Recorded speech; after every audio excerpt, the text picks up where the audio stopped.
I'd like to introduce the steroglass rotary evaporator. This is one of the products that we represent here in the United States. This is a high safety rotary evaporator for industrial process chemistry. This consists of a 50-liter evaporation vessel, condensing unit, receiver flasks. A couple of the other features that it has: a pressure relief valve in case we are to overpressurize the system. It also has a lot of instrumentation, temperature for vapor temperature, pressure to sense vacuum. This is a fill valve to fill the evaporation flask. This is a valve that can blanket the evaporation flask and the whole unit with nitrogen. The entire unit is also driven by an industrial scale PLC. This PLC can control vacuum, rotation speed, temperature of the water, and also, because of the vapor temperature, can control the process. We have here hosing for the glycol or coolant fluid that would go into the condenser, and this is how the vacuum is applied to the unit. It's on wheels, so it's portable, and it's also designed with a tremendous amount of safety features as well. So if the operator were to inadvertently open the doors while it's in process, it would shut down. If the bath heats up too much, it would shut down. If for some reason the motor stops rotating the vessel, it would shut down. All of these are high safety features in order to protect the process as well as the operator. Let's look now at the control system. Anytime you're ready. Okay. Let's look a little closer at the Strike 5000. First thing you notice is, of course, it's made of all borosilicate glass.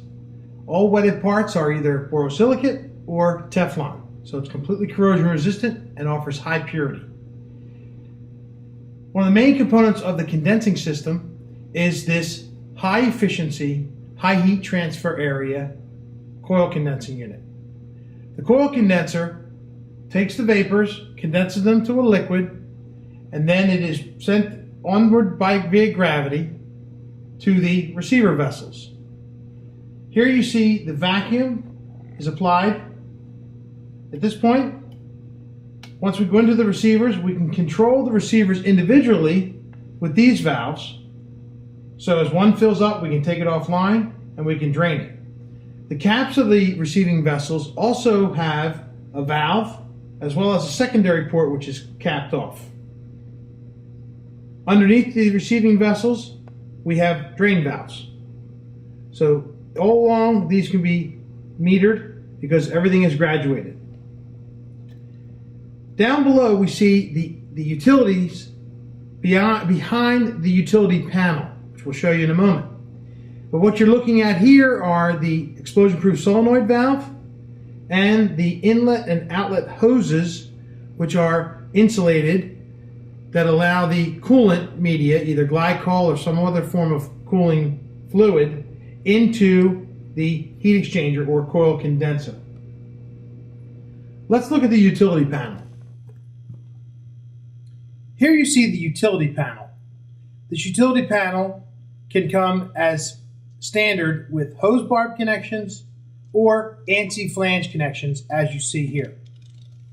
These flanges allow you to bolt any.